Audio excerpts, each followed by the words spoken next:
तो जब भी आप कोई लोग चीज़ शुरू करें, any programme, any policy, any scheme, you should take into consultation the local people. पहले एक back to the village programme चला था, वो कुछ साल चला था, लेकिन लोगों की समस्याएं हल नहीं हुई।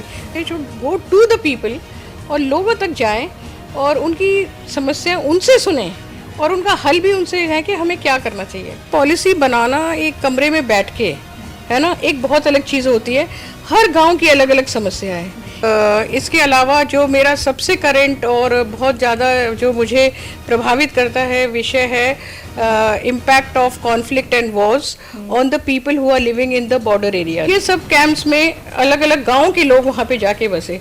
तो आप खुद अंदाज़ा लगा सकते हैं कि अगर 5 से 6 साल आप अपनी सारी खेती बाड़ी को छोड़ के वहाँ जाएं, पशु पक्षी इनके जो है वो नष्ट हो गए, कुछ लोगों की जानें भी गई, इनके घर बिल्कुल टूटे हुए हैं। और अब मैंने पूछा कितने घर हैं, तो उन्होंने बताया कि 14 घर रह गए। पहले 300 समथिंग थे, 350 थे okay before 99 Kargil war. Actually you have to just experience to feel the pain. तो अगर हमें एक बार भी अपना घर छोड़ के भागना पड़ता है तो हमें कितनी पीड़ा होती है, ये हम अंदाज लगता है। और वो भी अचानक। और जो ड्रोन्स वाली वॉर थी, ये थोड़ी सी अनकन्वेंशनल वॉर है। Any incident that takes place in any part of the country है ना, और नियर बाय एरिया, इनके ऊपर आता है जी। तो आज मेरे साथ एक ऐसी पर्सनालिटी मौजूद हैं जो जम्मू यूनिवर्सिटी की सोशियोलॉजी की एचओडी रह चुकी हैं, जो इंडियन सोशियोलॉजिकल सोसाइटी की प्रेसिडेंट रह चुकी हैं। इन्होंने कई रिसर्च पेपर्स लिखे हैं और एक बुक तक लिख चुकी हैं जो कि जेंडर लॉ और सोशल ट्रांसफॉर्मेशन पर है। So please welcome professor Abha Chauhan. Thank you Kanksha ma'am, please अपनी एक छोटी सी इंट्रोडक्शन हमारे व्यूअर्स के लिए दे दीजिए। जी, मैंने अपना करियर की शुरुआत आगरा के कॉलेज से की थी, लेक्चरर सोशियोलॉजी में। और उसके बाद मैं 2001 में जम्मू यूनिवर्सिटी में मैंने एसोसिएट प्रोफेसर ज्वाइन किया। 2009 में मैं यहाँ पे प्रोफेसर बनी। और बीच में मैंने दिल्ली में भी, जैसे centre for women development studies है, सेंटर फॉर सोशल रिसर्च है, इस तरह से ऑर्गेनाइजेशंस में काम किया। और 2023 से 2026 तक मैं central university of Himachal Pradesh में रही हूँ, सेंटर फॉर कश्मीर स्टडीज़ में। ओके तो मैम, अभी तक आपने किन किन चीज़ों पे वर्क किया है? जैसे मैंने मेरी पीएचडी और एमफिल जेएनयू से है, दिल्ली से। तो मेरे रिसर्च एरियाज जो हैं, एक तो ट्राइबल्स पे है जिसमें मेरी पीएचडी रही है मध्य प्रदेश में। उसके बाद कम्युनिटी स्टडीज़ रही हैं, जैसे मैंने मेवात के मेव पे काम किया। उसके बाद फिर मैंने यहाँ पे कुछ सोशियोलॉजी ऑफ रिलीजन जैसे कहते हैं, उसके कुछ एरियाज़ में सूफी सेंट्स इन पे काम किया है। और इसके अलावा जो मेरा सबसे करंट और बहुत ज़्यादा जो मुझे प्रभावित करता है विषय है impact of conflict and wars on the people who are living in the border areas. और पर्टिकुलरली जो लाइन ऑफ कंट्रोल है, जो अखनूर सेक्टर है जम्मू डिस्ट्रिक्ट में, उसमें मैं आजकल काम कर रही हूँ। अच्छा, अभी आप करंटली उस पे वर्क कर रहे हैं, तो आप कितना टाइम हो गया आपको वहाँ पे वर्क करते? असल में मैंने शुरू तो 2019-20 में किया था, जब मैं यहाँ प्रोफेसर रही थी। लेकिन कुछ हालात इस तरह के हो गए थे। पहले एब्रोगेशन ऑफ आर्टिकल 370 हुआ, तो उससे थोड़ा सा अस्थिरता आई। उसके बाद कोरोना आ गया, तो 3-4 साल मैं नहीं कर पाई। फिर मैं हिमाचल प्रदेश में रही और अब मुझे लग रहा है कि दोबारा से मैंने इस कार्य को शुरू किया है। नहीं, आपने जैसे मुझे ऑफ कैमरा बताया कि आप काफी दिनों से वहाँ पर शिफ्ट ही हो चुके हैं। शिफ्ट तो नहीं, पर मैं बीच बीच में जाती रहती हूँ वहाँ। और अभी पिछले 10 दिनों में मैं वहीं पे रही। पलावला एक गाँव है, खोड़ डिस्ट्रिक्ट और खोड़ ब्लॉक में आता है, तो वहाँ पे मैं पिछले कुछ दिनों से रही हूँ। और जो भी गांव बिल्कुल ऑलमोस्ट जीरो लाइन पे, आप समझ लीजिए 0 से लेके 5 किलोमीटर्स के अंदर all along the line of control है, उसमें मैंने बहुत सारे विलेजेस को विजिट किया और ये देखा कि लोगों की समस्याएं, परेशानियां क्या हैं, उनसे बातचीत की, उनसे इंटरव्यूज किए और फोकस ग्रुप डिस्कशन जैसे हम कहते हैं, उनसे बात की। सरपंच और पंचों से बात की, महिलाओं से विशेष रूप से मैंने बात की। तो इन दिनों मैं वहीं पे रही उनकी प्रॉब्लम्स को समझने के लिए। तो ये शेलिंग हो गई, ये फायरिंग होगी तो इससे क्या मतलब क्या इफेक्ट है जो लोगों को ज़्यादा परेशान करते हैं? देखिए, मैं इस फायरिंग को कहूँगी recurrent firing and continuous almost shelling, और ये लगातार होती रही है 1947-48 से, और बीच में बहुत सारी हमारी वॉर्स हुई हैं, जैसे 1965 की हो, 1971 की, 1999 की, जिसमें ये लोगों को अंदर आना पड़ता था क्योंकि बिल्कुल बॉर्डर पे थे। और जब मैंने लोगों से बात की तो वो ये कहते हैं ये तो वॉर्स लोगों को पता है, लेकिन उनके बीच में जैसे मैं कहूँगी 1962, 1987, 96, 1999, 2001 और अभी जो पिछले साल मई में हुआ है, जो ऑपरेशन सिंदूर हमारा हुआ था 2025, उसमें तो पूरे गांव को खाली कर दिया गया था। और मैं आपको जैसे एक एग्जांपल दूंगी, जब कारगिल की हमारी वॉर हुई थी 99 में, तो तब से लेके 2005 तक उन लोगों को सबके गांव खाली हो गए थे और उनको डिफरेंट कैंप्स में रहना पड़ा। और मैंने जैसे आइडेंटिफाई किया, जैसे कोडे वाला एक कैंप है, नाई वाला है, देवीपुर है, ठंडी चोई है, ये सब कैंप्स में अलग अलग गांव के लोग वहां पे जाके बसे। तो आप खुद अंदाजा लगा सकते हैं कि अगर 5 से 6 साल आप अपनी सारी खेती बाड़ी को छोड़ के वहां जाएं, पशु पक्षी इनके जो है वो नष्ट हो गए, कुछ लोगों की जानें भी गई, इनके घर बिल्कुल टूटे हुए हैं, और फिर दोबारा से आके अपनी खेती को शुरू करना, because it's a very fertile land, जहाँ पे लोग अभी भी बहुत अच्छी बासमती चावल उगाते हैं, गेहूं उगाते हैं। आजकल आप कहीं किसी भी एरिया में जाएं तो गेहूं लगे हुए हैं, सरसों लगाते हैं। तो इस तरह से जब वो पीछे से खेती नहीं कर पाते तो उनके बहुत ज़्यादा ये परेशानी होती है। तो ये मैंने देखा, और गवर्नमेंट ने इनको कुछ एक 5 मरला ज़मीन दी और 50,000 रुपए दिए हैं इन्हीं कैंप्स में आगे चल के कि ये अपना घर बना सके। पर जैसे वो कहते हैं 50,000 में हमने एक नींव डाली है, हम लोग बहुत कुछ नहीं कर पा रहे।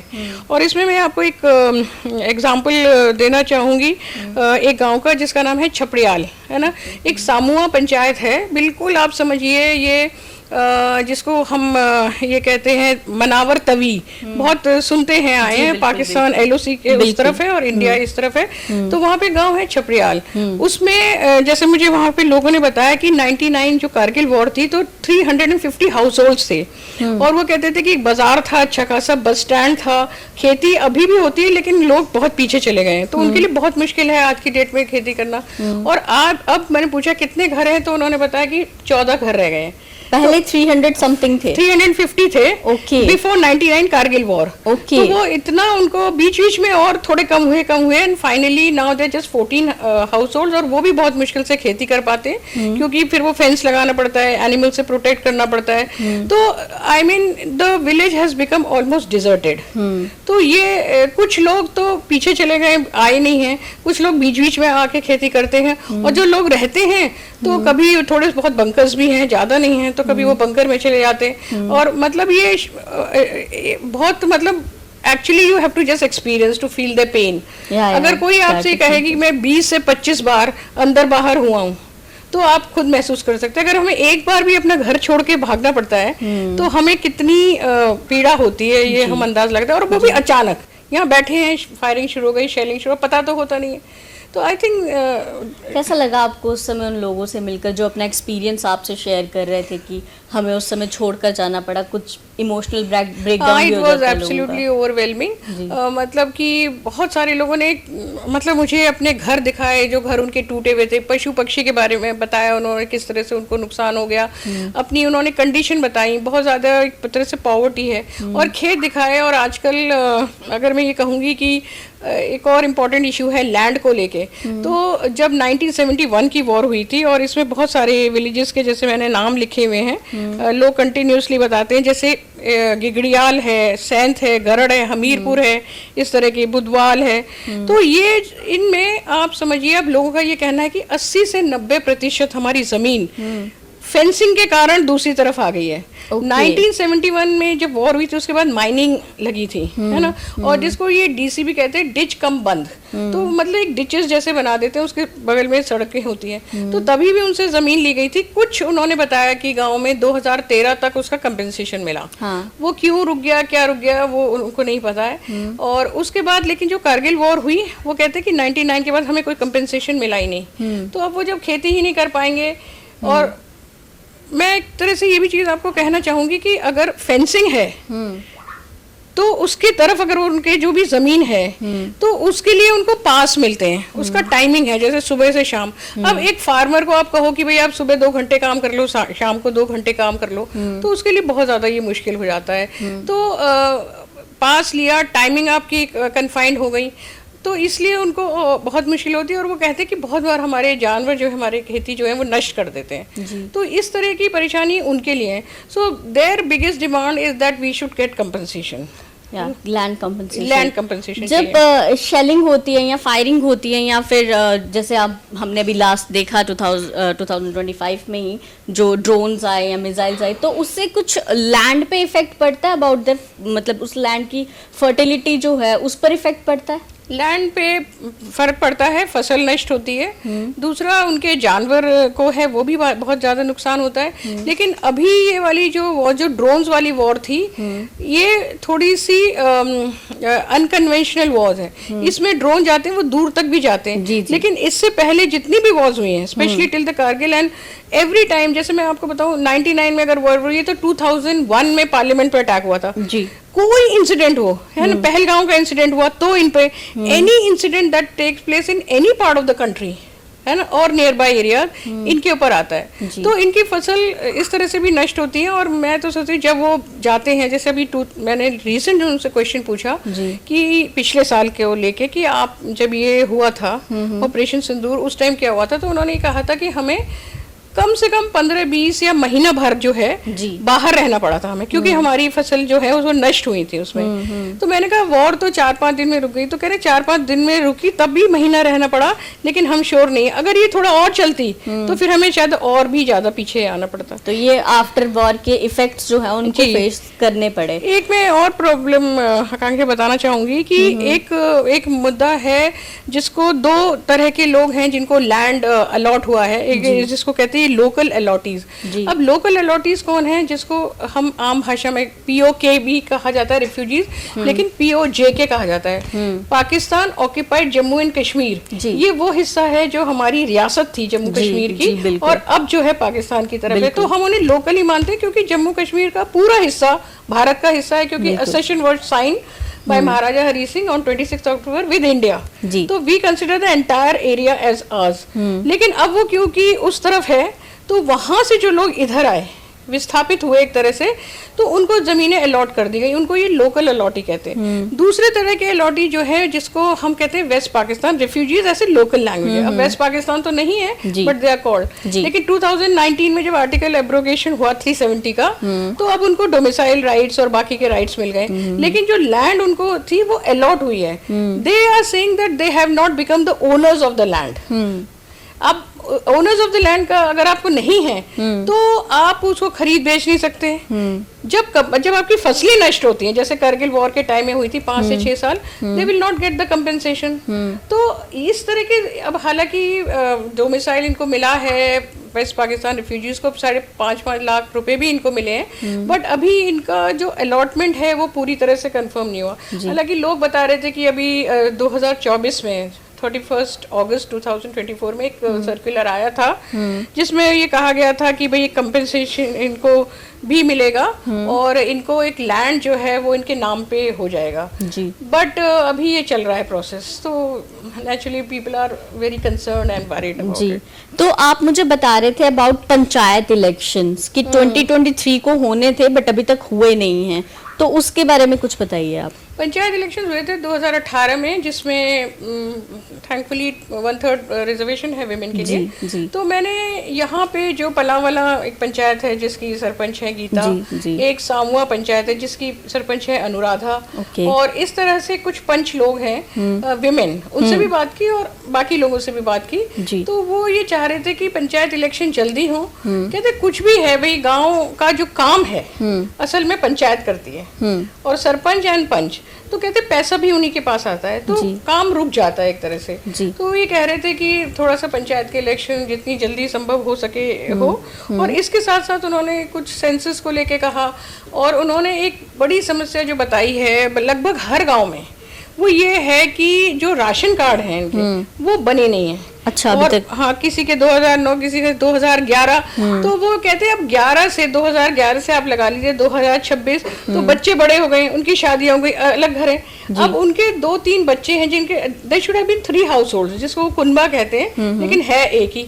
तो अब राशन कितना मिलेगा? तो वो कह रहे कि बहुत ज़्यादा इनको ये परेशानी फेस करनी पड़ी है। एंड इमीडिएट इनको राशन कार्ड मिले, उसका बाइफर्केशन हो, और जो ALC actual line of control है उसका भी बेनिफिट उसके साथ जुड़ा रहता है। क्योंकि आप जब भी कोई सर्टिफिकेट बनाने जाएंगे तो आप कहेंगे आपका राशन कार्ड कहाँ है। तो ये लोगों ने बहुत समस्या बताई। जी, राशन कार्ड का तो मसला है, लेकिन अनएम्प्लॉयमेंट भी उनको काफी फेस करनी पड़ रही है। अनएम्प्लॉयमेंट, जैसे मैंने थोड़ा ये भी पूछा था कि ये आर्टिकल 370 का एब्रोगेशन हुआ है, ये है, तो वो कह रहे हैं कि ये एक तरह से अच्छा हुआ है, क्योंकि हमारा स्टेट जो है वो इंटीग्रेशन हुआ है उसका अपने कंट्री के साथ, और हमारी अपनी एक ही कॉन्स्टिट्यूशन है।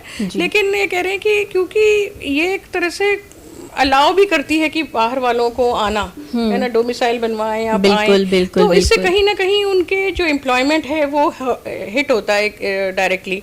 और दूसरा, जैसे कि मैं कुछ गांव में थी, जैसे हमीरपुर फॉर एग्जांपल, वो मैंने देखे कुछ अनएम्प्लॉयड यूथ हैं। तो मैंने उन लड़कों से बात की, भाई क्या हो गया? तो उनका ये कहना था कि जो हम फॉर्म भरते हैं, जो जैसे उन्होंने आर्मी का बताया, CRP का बताया, BSF का बताया, जो स्पेशली बेल्ट फोर्स, क्योंकि यहाँ से लोगों का कहना है कि 70-80% लोग आर्मी या डिफेंस फोर्सेस में जाते हैं, मतलब ये पूरे बेल्ट में। और अब ये ड्रास्टिकली रिड्यूस हो गया, क्योंकि जो फॉर्म्स निकलते थे, वो कहते हैं अब 4 बार जो निकलते थे अब एक ही बार वो फॉर्म निकलता है। तो आई थिंक जो वैकेंसीज हैं वो टाइमली नहीं कहीं पूरी हो पा रही या भरी जा रही हैं। जी। तो थोड़ा सा हम उनके बिहाफ पे भी ये कहना चाहेंगे कि थोड़ा और फ्रीक्वेंटली ये जॉब्स उनके लिए निकालें। बेरोजगार बच्चे बैठे हैं, वहाँ फैक्ट्रीज नहीं हैं, उनके जो ज़मीनें हैं वो काफ़ी कुछ चली गई हैं, खेती नहीं कर पा रहे। और ओवरऑल, क्योंकि मैं पिछले 5 साल पहले भी गई थी, और मुझे लगता है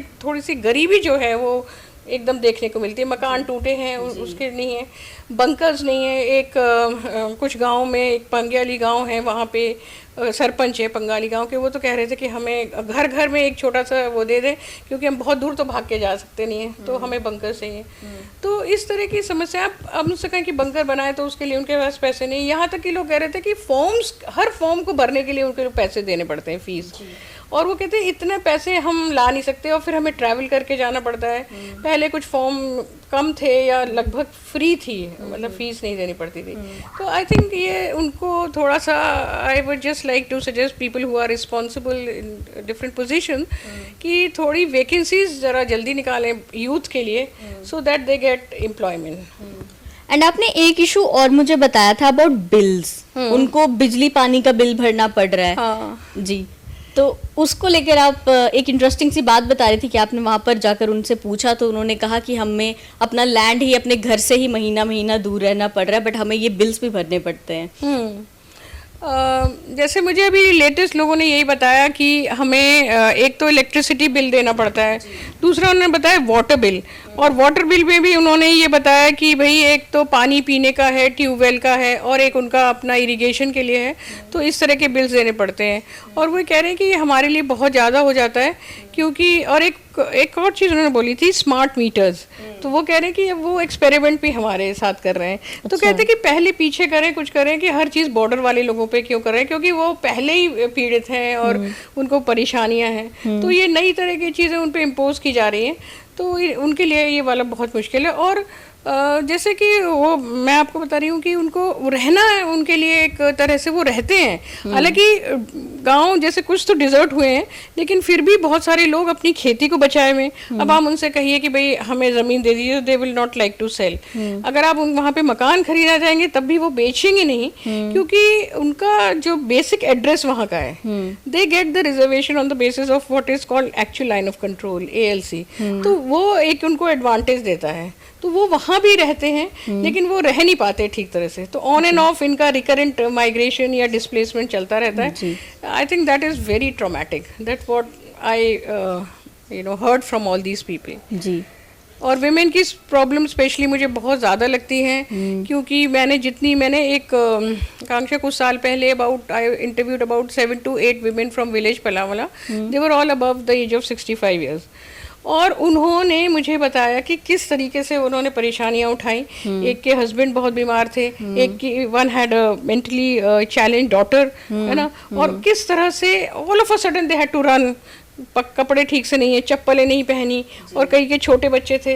सो I think the conflict and war has a very different kind of impact on women which needs to be studied, या true, and that I can do through their narratives, you know, that's what I अभी try आप to do. उस पे research paper लिख रहे हो या फिर आगे जाकर हमें आपकी कोई बुक भी पढ़ने मिल सकती है इस मेरा कॉन्सेप्ट के रिगार्डिंग? मेरा अल्टीमेट एम तो बुक ही निकालना है, और मैं ये सोच रही हूँ कि अब थोड़े थोड़े छोटे छोटे बीच में आर्टिकल्स भी पब्लिश करती रहूँ, और फिर एक बुक अच्छे से कंपाइल होगी which I want to get it publish from a very good publisher, ताकि यहाँ की जो समस्याएं हैं, लोगों की परेशानियां हैं, वो वाइडर ऑडियंस पे जाएं। मैं तो ये भी कहना चाहूँगी कि चाहे वो पॉलिटिशियन हो, चाहे वो एडमिनिस्ट्रेटर्स हो, जर्नलिस्ट हो, लॉयर्स हो, members of civil society, because our work is like a link between the local people and those who are responsible to bring about change in society. तो जैसे मुझे एक बहुत बड़ा सवाल है, हम लोग रिसर्च करते हैं, we are in academics, we teach and we do research, तो सबसे पहला सवाल यही आता है कि भाई आप हमें क्या देंगे, मतलब हम आपसे बात कर रहे हैं तो हमें क्या इसका फ़ायदा है। तो हमने उनसे यही कहा कि हम आपकी समस्याओं को समझ सकते हैं और उनको आगे ले जा सकते हैं। बिल्कुल, that is the work that we can do, and if people hear this, अगर वो कुछ आप लोग के लिए कर सकते हैं तो that will be maybe a little contribution from our side. जी, तो भी जाते जाते आप मतलब आपको क्या लगता है कि जो उनके साथ प्रॉब्लम्स जो वो फेस कर रहे हैं इस समय करंट सिचुएशन में, तो उनके हल क्या हो सकते हैं आपके अकॉर्डिंगली? जाते जाते हमारी ऑडियंस के लिए भी बोल दीजिए, और हो सकता है कि हायर अथॉरिटी का जो जिनके हाथ में ये चीज़ हो वो भी इसे सुन रहे हो, तो आप प्लीज़ एक बार बोल दीजिए कि उनके लिए क्या चीज़ें मुहैया करवा देनी चाहिए। देखिए, उनका एक तो लैंड का, जैसे ज़मीनों का उनका मसला जो है जल्दी से जल्दी हल होना चाहिए। मैंने कहीं सुना था, बट आई कैन नॉट से इट ऑथेंटिकली, बट कि ये था कि शायद वन टाइम कंपेंसेशन लोगों को मिलेगा, बट ये मैं किसी भी कह नहीं सकती। तो कहीं ना कहीं उनका जो कंपेंसेशन है लैंड को लेके, इस मसले पे को जल्दी हल किया जाए। दूसरा ये चीज़ है कि जैसे एक गांव है हमीरपुर, वहाँ पे एक वो बांध बना रहे हैं, वो कहते हैं हमारा पूरा गांव डूबता चला जा रहा है। तो जब भी आप कोई चीज़ शुरू करें, any programme, any policy, any scheme, you should take into consultation the local people. आपका जो उनका कॉन्टेक्स्ट, वो कहते हैं हमसे किसी ने पूछा ही नहीं, ये बना दिया, अगले बार आप आएंगे तो हमीरपुर को डूबा हुआ पाएंगे। तो इस तरह से जो है, मुझे लगता है कि जो लोकल लोग हैं, आप एक बार, क्योंकि देखिए पॉलिसी बनाना एक कमरे में बैठ के है ना, एक बहुत अलग चीज़ होती है। हर गांव की अलग अलग समस्या है। एक गांव में बंकर की समस्या ज़्यादा थी, एक गांव में खेतों की समस्या ज़्यादा थी जो उस तरफ चले गए, और एक गांव में यहाँ जो नदी है, जो चिनाब, वो कट कट के गांव में आ रही है, बांध बनाते हैं वो टूट जा रहे हैं। तो वो लोग यही कह रहे हैं कि जो लोग हैं उनको हमारे साथ बैठ के एक मीटिंग कर लें। अब पहले एक back to the village programme चला था, वो कुछ साल चला था, लेकिन लोगों की समस्याएं हल नहीं हुई। So I think the people who are in position और people who can do anything, they should go to the people और लोगों तक जाएं और उनकी समस्या उनसे सुने और उनका हल भी उनसे है कि हमें क्या करना चाहिए। तो मुझे लगता है कि ये ही कुछ एक स्टेप्स हैं जो मदद कर सकते हैं उनकी समस्याओं का हल करने में। Okay, thank you so much ma'am, You're most welcome. It was really Thank nice to you. Meet you and talk to you. Okay, Thank you. Thank you.